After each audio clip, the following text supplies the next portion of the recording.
وبرکاتہ۔ وعلیکم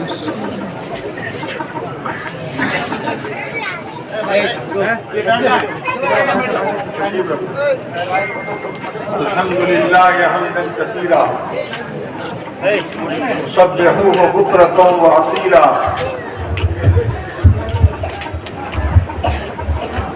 وصلی اللہ تعالی علیہ وسلم تسلیما کثیرا کثیرا کثیرا۔ اما بعد، اعوذ باللہ من الشیطان الرجیم، بسم اللہ الرحمن الرحیم۔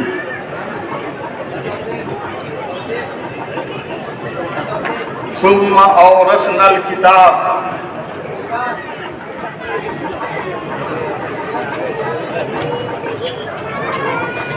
الذین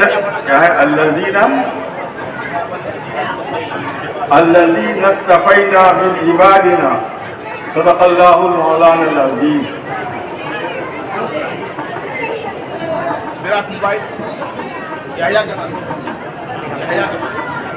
بزرگوں، عزیزوں، بھائیوں اور قابل قدر علماء کرام اور مہمانان اعزام، آج کی یہ تقریب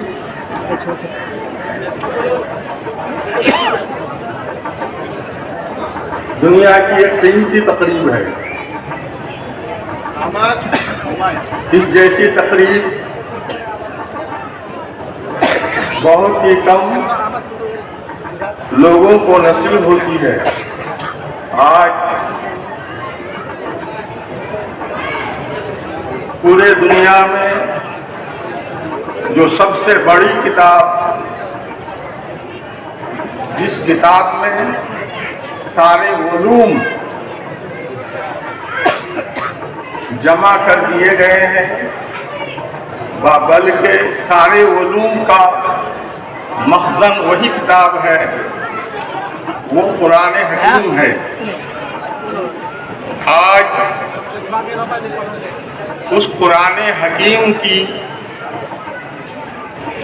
اس تقریب میں ماشاءاللہ ایک کثیر تعداد بچوں کے سروں پر دستار فضیلت رکھی گئی ہے اور قرآن پاک حفظ مکمل کیا ہے۔ ان بچوں کے سینے میں قرآن پاک کو اللہ نے محفوظ کیا ہے۔ یہ سعادت ان بچوں کے لیے، ان کے ماں باپ کے لیے، ان کے گھرانے کے لیے اور پورے آبادی کے لیے ایک بہت بڑی رحمت ہے۔ حضرت عثمان ابن مظعون رضی اللہ تعالی عنہ سے مروی ہے، وہ فرماتے ہیں من قرأ القرآن وأحل حلالہ وحرم حرامہ فاستظہرہ، جس نے قرآن پاک کو پڑھا، اس کے حلال کو حلال سمجھا اور اس کے حرام کو حرام سمجھا اور اس کو اپنے سینے میں محفوظ کیا، ایسے خوش نصیب طالب علم کو، ایسے حافظ قرآن کو کل قیامت کے میدان میں آپ جو سنتے آ رہے ہیں کہ ان کے ساتھ خدا کا جو معاملہ ہوگا وہ تو ہوگا ہی، ان کے باپ کے ساتھ اللہ تعالیٰ اکرام فرمائیں گے اور ان کا اعزاز کریں گے۔ آج مولانا ممتاز صاحب، مولانا جسیر صاحب شیخ الحدیث اور حفاظ کرام اس مدرسہ کے اور اس کی انتظامیہ آج ان قرآن پاک کے مکمل کرنے والوں کے اعزاز میں یہ تقریب منعقد کی ہے۔ ان کے بس میں اتنا ہی کہ اتنے لوگوں کو دعوت دے کر بلایا جائے اور ان کی دعاؤں کے ساتھ، ان کے نظروں کے سامنے یہ دستار بندی کا عمل، یہ خوشنما عمل، اس کو انجام دیا جائے۔ انہوں نے اپنے بس بھر اس کا انتظام کیا۔ اللہ کا شکر ہے کہ اللہ تعالیٰ نے ان کی اخلاص کی برکت سے اور قرآن پاک اللہ کا کلام ہونے کی برکت سے اللہ نے اپنے بندوں کو یہاں جمع فرمایا ہے اور جوگ در جوگ بندے آتے جا رہے ہیں۔ اللہ تبارک و تعالی ہم سب کی آمد کو قبول فرمائے، یہاں آنے کو قبول فرمائے۔ میرے دوستوں، میرے عزیزوں، بزرگوں، کل قیامت کے دن ان قرآن پڑھنے والوں کے والدین کے ساتھ جو اللہ کا اکرام ہوگا، جو اللہ کا ان کے ساتھ برتاؤ ہوگا، وہ یہ کہ وہ سارے مخلوق کے سامنے جبکہ سارے لوگ ہوں گے۔ آج مولانا ممتاز صاحب کے بس میں یہ نہیں تھا کہ اپنے والد جناب مولانا مجیب صاحب میرے رفیق عزیز ان کو بلاتے، ان کو مجلس میں رکھتے، اسی طرح سے اپنا استاد حضرت مولانا شیخ الحدیث مولانا یونس صاحب کو بلا کے لاتے۔ یہ نہیں کر سکتے، لیکن اللہ اپنی قدرت کے مطابق اول آخر سارے کو جمع کریں گے، سارے مرحومین جمع ہوں گے، سارے انبیاء جمع ہوں گے، سارے اولیاء جمع ہوں گے، اور سارے انسان جمع ہوں گے، سارے مسلمان جمع ہوں گے، غیر مسلم جمع ہوں گے، پورا جتنا انسان دنیا میں آیا ہے انسانوں کا سمندر ہوگا، اور ان کے بیچ حافظ قرآن کے ماں باپ کو اللہ تعالیٰ بلائیں گے اور بلا کر کے ان کو نورانی تاج پہنایا جائے گا، جنتی جوڑے پہنائے جائے گا۔ اس کے بارے میں آقا و مولا جناب محمد رسول اللہ صلی اللہ تعالی علیہ وسلم خود فرماتے ہیں، آپ نعوذ باللہ مبالغہ آرائی سے بات کرنا نہیں جانتے تھے، آپ لفاظ نہیں تھے، جو حقیقت ہوتی تھی وہی بولتے تھے۔ آپ کو فرماتے ہیں کہ ان کے والدین کے سروں پر جو نورانی تاج رکھا جائے گا، اس تاج کی چمک، اس کی روشنی ایسی پھیلے گی جیسا آفتاب کو جو آج ہزاروں میل دور میں ہے، اس کو وہاں سے اچک کر کے اپنے گھروں کے چھتوں پر لگا دیا جائے، اور پھر اس کے بعد آفتاب کی روشنی کے بارے میں تصور کریں کس قدر چمک ہوگی۔ اس سے زیادہ ان تاج کو، جو تاج ان کے ماں باپ کے سروں پہ رکھا جائے گا، اس کی روشنی اور چمک ہوگی، وہ ان کو پہنایا جائے گا، اس کے سر پہ رکھا جائے گا۔ بڑے بڑے درجہ کے لوگ اش کریں گے، یہ جوڑا کون ہے جس کا آج یہ اکرام ہو رہا ہے؟ تو کہا جائے گا حافظ قرآن کی ماں ہے اور حافظ قرآن کے ابا ہیں، ان کا اکرام ہوا ہے۔ یہی نہیں بلکہ یہ روایت میں یہ بھی بہت ہی واضح طور پر ہے کہ ان کے خاندان کے 10 قسم کے لوگ ایسے ہیں جو جہنم جس پر واجب ہو گئی ہے، جہنم میں وہ ضرور چلا گیا ہے، لیکن یہ حافظ قرآن ان 10 آدمی کو جہنم سے اپنی شفاعت اور سفارش کے ذریعے سے جہنم سے نکال کر جنت میں لے جائیں گے انشاءاللہ۔ آدمی جو مال خرچ کرتا ہے عام صدقہ کرنے پر 10 گنا ثواب ملتا ہے، اور اسی صدقہ کو خاص کر کے جب خرچ کرے طالب علم پر تو 1000 گنا صدقہ ملتا ہے۔ سبحان اللہ۔ میرے دوستوں، میرے بزرگوں، یہ طلباء ان کا مقام اللہ تبارک و تعالیٰ نے بڑا اونچا رکھا ہے۔ حضرت حسن بصری رضی اللہ تعالی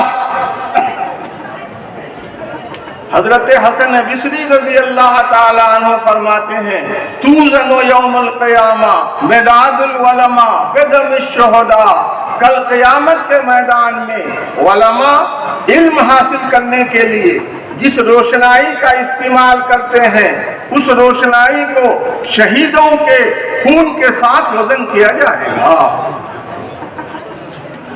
ایک حدیث میں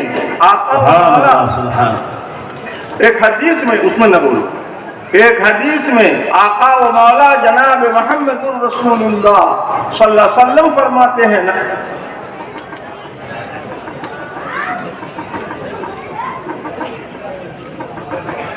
بات توجہ سے سنیے، عمل کی نیت سے سنیے، اللہ ہم سب کو توفیق عنایت فرمائے۔ سرکار دو عالم صلی اللہ علیہ وسلم فرماتے ہیں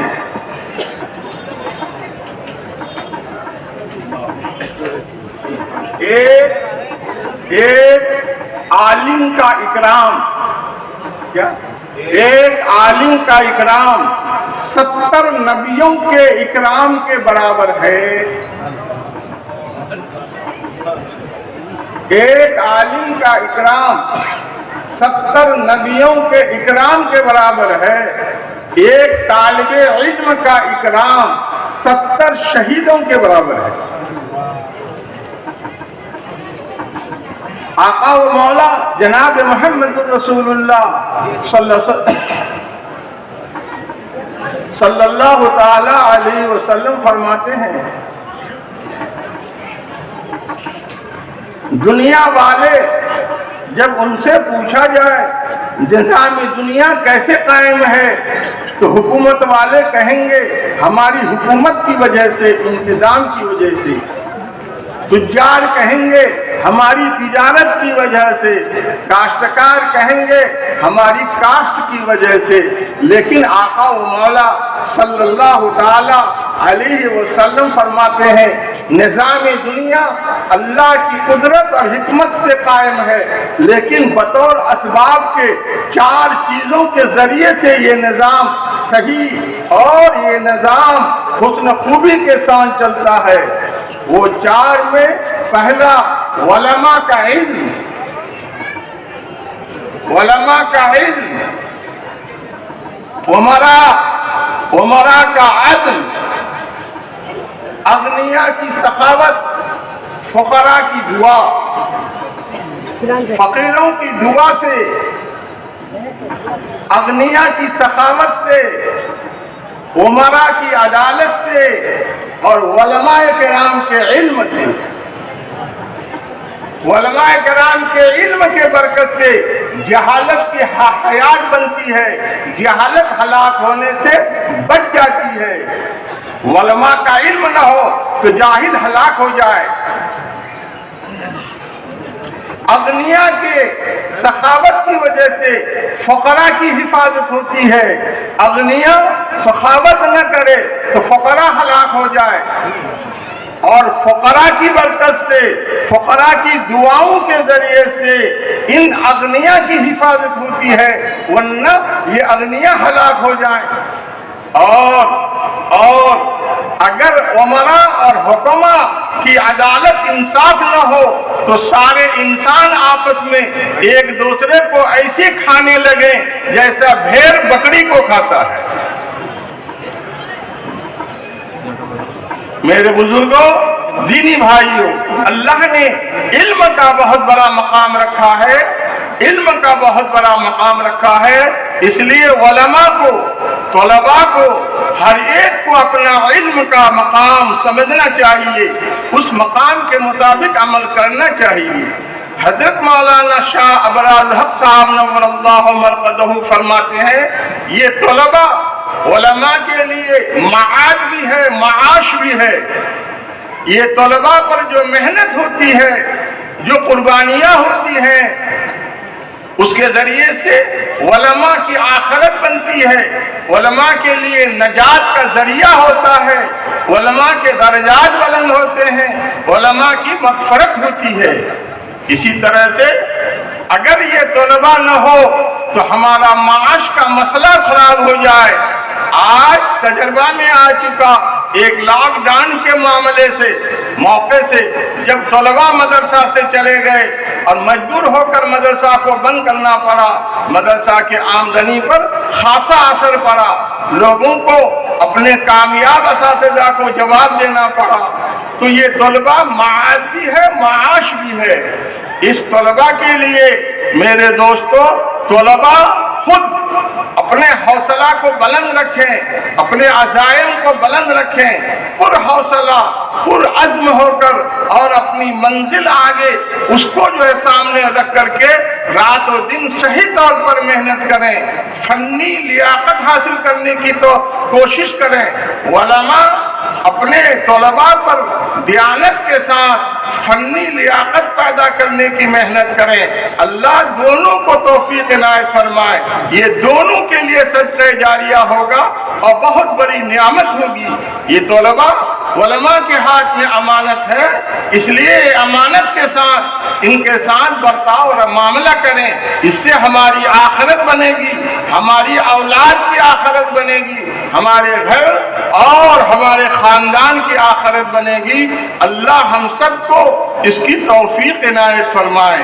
میرے دوستوں اور بزرگوں، علماء کرام آئیں گے اور آپ کے پاس ان باتوں کو رکھیں گے، ان باتوں کو یہاں سے لے کر جانا ہے اور اس کے مطابق عمل کرنا ہے، اور کبر سے، حسد سے، جلن سے اور برائی سے اپنے آپ کو محفوظ رکھنا ہے۔ علم بہت بڑا فتنہ ہے، علم کے فتنہ سے بچنا چاہیے۔ حضرت ابو بکر محمد ابن عبداللہ ابن العربی رحمت اللہ علیہ ایک بہت بڑے محدث گزرے ہیں۔ ابن عربی رحمت اللہ علیہ بہت بڑے محدث اپنے زمانے کے گزرے ہیں۔ وہ ایک مرتبہ دریا کا، سمندر کا سفر کر رہے تھے۔ کشتی، ناؤ جب سمندر میں چلنے لگی تو آگے چل کر موج کے تھپیڑے میں پڑ گئی اور ڈاماڈول ہونے لگی۔ حضرت ابن العربی رحمت اللہ علیہ بہت اونچے درجے کے عالم، علامہ، اپنے وقت کے بہت بڑے محدث تھے۔ ان کو طیش آیا، جوش آیا، انہوں نے سمندر کو مخاطب کیا، یا ایھا البحر اسکن فإن علیک بحر من العلم، اے سمندر رک جا، تیرے سینے پر علم کا سمندر بیٹھا ہوا ہے۔ حقیقت میں بات تھی بھی، لیکن اللہ کو پسند نہیں آیا۔ حضرت موسیٰ علیہ السلام سے پوچھا گیا، آپ سے بھی بڑا کوئی جانکار ہے؟ کون ہے؟ کہا کہ انا۔ اللہ کو جواب پسند نہیں آیا۔ کہنا کیا تھا؟ اللہ عالم۔ اللہ نے ابتلا میں ڈال دیا۔ حضرت ابن العربی کو اللہ نے آزمائش میں ڈال دیا۔ جو ہی یہ لفظ ابن عربی کی زبان سے نکلا، فوراً ایک مچھلی آئی اور مچھلی آ کر حضرت ابن العربی سے سوال کرتی ہے، مجھے ایک مسئلہ معلوم کرنا ہے، آپ مجھے بتائیے کہ مفقود الخبر کی بیوی کون سی عدت گزارے گی؟ عدت مطلقہ یا عدت متوفی عنہا زوجہا، کس کی عدت گزارے گی؟ حضرت علامہ ابن العربی رحمت اللہ علیہ خاموش۔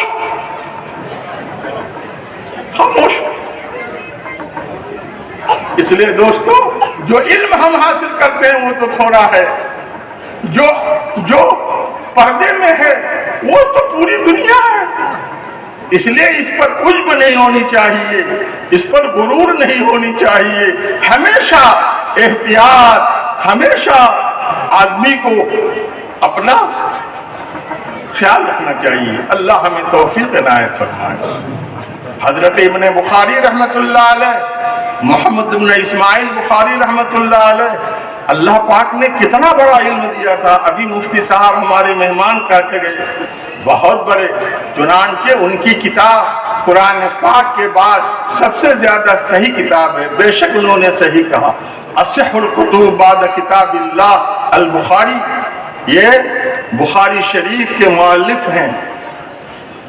اللہ تبارک و تعالیٰ نے بہت بڑا علم دیا تھا، بہت بڑی ذہانت دی۔ ابھی 10 سال کی عمر تھی، 11 سال کے قریب تھے، باپ پہلے مر گئے تھے اور ان کو جب مکتب میں بھیجا گیا پڑھانے کے لیے، یہ جب وہاں گئے تو داخلی کا درس چل رہا تھا۔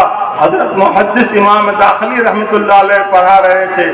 ایک دن محدث امام داخلی رحمت اللہ علیہ نے ایک روایت کی سند بیان فرمایا اور انہوں نے کہا، ان سفیان ان ابی ابراہیم ان ابی زبیر ان ابراہیم ان سفیان ان ابی زبیر ان ابراہیم، حضرت امام بخاری بچہ 10 سال کا، انہوں نے وہیں سے ٹوکا حضرت یہ سند غلط ہے، ابو زبیر کا لقاء حضرت ابراہیم سے نہیں ہے، آپ دیکھ لیجئے اپنے مصفدہ میں، بلکہ یہاں ان زبیر ابن عدی ان ابراہیم ہے، جا کے دیکھا گیا تو صحیح تھا۔ یہ 10 سال کی عمر کا یہ حال ہے۔ آدمی جب بہت بڑا علم حاصل کرتا ہے، بڑی ناموری حاصل کرتا ہے، تو ان کے حاسدین بھی بہت ہوتے ہیں۔ حضرت امام ابو حنیفہ رحمۃ اللہ علیہ فقہ کے میدان سب سے اللہ، بلکہ علم کے میدان میں اللہ سب سے اونچا مرتبہ عنایت فرمایا۔ ایک مرتبہ ایک شہاب نے ایک اپنے دوست سے مکالمہ شروع کیا، اس کے دوست کہہ رہے تھے کہ سب سے بڑا حلیم، سب سے بڑا بردبار حضرت امام ابو حنیفہ ہے، اور وہ خود جس سے مکالمہ ہو رہا تھا وہ کہہ رہا تھا کہ سب سے بڑا حلیم و بردبار، صبر و برداشت کرنے والے حضرت سفیان ثوری ہیں، ماننے کے لیے تیار نہیں۔ یہ سفیان ثوری کو کہتے تھے، وہ امام ابو حنیفہ کو کہہ رہا تھا۔ چنانچہ حضرت امام ابو حنیفہ کے پاس آ گئے جانچنے کے لیے۔ وہ وقت امام ابو حنیفہ کے قیلولہ کا تھا۔ جب یہاں آیا تو امام ابو حنیفہ رحمۃ اللہ علیہ اپنے کمرے میں جا چکے تھے، انہوں نے دستک دی، حضرت امام ابو حنیفہ اپنے قیلولہ کے آرام کو چھوڑ کر کے نیچے تشریف لائے۔ تو اس شخص سے پوچھا، بھائی کیا بات ہے اس وقت؟ کہا کہ حضور ایک مسئلہ پوچھنا ہے، لیکن آتے آتے راستے میں ہم بھول گئے۔ یہ کیا بھائی؟ اچھا جاؤ، جب یاد آ جائے تو آ جاؤ۔ چلے گئے حضرت امام صاحب آرام کرنے کے لیے۔ آرام کر کے جب آپ لیٹے ہیں پھر دوبارہ آ گیا، پھر دستک دی، حضرت امام صاحب پھر آئے، پھر دیکھا کہ وہی شخص ہے۔ کیا بات ہے بھائی؟ ہاں حضرت یاد تو کیے تھے، یاد تھا، لیکن جب آپ سیڑھی سے اتر رہے تھے آپ کے خوف سے وہ مسئلہ دل سے نکل گیا۔ حضرت نے کچھ نہیں کہا، پھر چلے گئے آرام کرنے کے لیے۔ چند لمحہ گزرا ہی ہے کہ پھر دستک شروع دے دے، حضرت پھر آئے اپنا آرام کو دیکھ کر کے، کچھ نہیں، چہرے پر شکن تک نہیں۔ آئے تو آنے کے بعد دیکھا وہی سے، بھائی کیا بات ہے؟ کہ حضرت یاد آ گیا۔ بولو۔ کہا کہ آدمی جو پاخانہ کرتا ہے اس کی غلاظت میٹھی ہوتی ہے یا کڑوی؟ اب بتائیے سر، کوئی بات ہوئی؟ آدمی کی غلاظت، آدمی کا پاخانہ میٹھا ہوتا ہے یا کڑوا؟ حضرت امام ابو حنیفہ رحمۃ اللہ علیہ نے فرمایا کہ اگر تازہ ہے تو میٹھا اور اگر سوکھا ہے تو کڑوا۔ ذرا دیکھو، ذرا غور سے، تازہ ہے تو میٹھا، کڑوا ہے تو سوکھا ہے تو کڑوا۔ اس آدمی نے پھر پوچھا کہ اچھا آپ چکھے ہیں؟ پیخانہ کو چکھ کے دیکھیں، کھا کے دیکھیں۔ اب بھی نہیں غصہ ہو رہے ہیں، اور فرماتے ہیں ہر ذائقہ چکھ کر ہی پتہ نہیں چلتا ہے، بعض ذائقہ ایسا ہے جو عقل سے بھی پتہ چلتا ہے۔ پاخانہ اگر تازہ ہو تو اس پر مکھیاں بھنبھناتی ہیں، مکھیاں بیٹھتی ہیں۔ پاخانہ اگر سوکھ جائے تو مکھیاں اس پر نہیں بیٹھتی۔ مکھی بیٹھنا یہ علامت ہے اس بات کی کہ اس کے اندر مٹھاس ہے، مکھی کا نہ بیٹھنا یہ علامت۔ اب وہ آدمی کہہ رہا ہے حضور مجھے معاف کر دیجیے، آج کئی دن سے میرا مکالمہ ہو رہا تھا، میرا یقین ہو گیا آپ سفیان ثوری سے زیادہ بردبار، زیادہ صبر کرنے والے ہیں، آپ سے بڑھ کر دنیا میں کوئی صبر کرنے والا نہیں۔ ہمیں اپنے اسلاف کی زندگی کو بھی دیکھنا پڑے گا، اسلاف نے کس قدر اپنی زندگی کو احتیاط کے ساتھ گزارا ہے۔ اللہ تعالی ہم سب کو توفیق عنایت فرمائے اور ہم سب کو اس کے مطابق زندگی گزارنا نصیب فرمائے۔ وآخر دعوانا الحمدللہ رب العالمین۔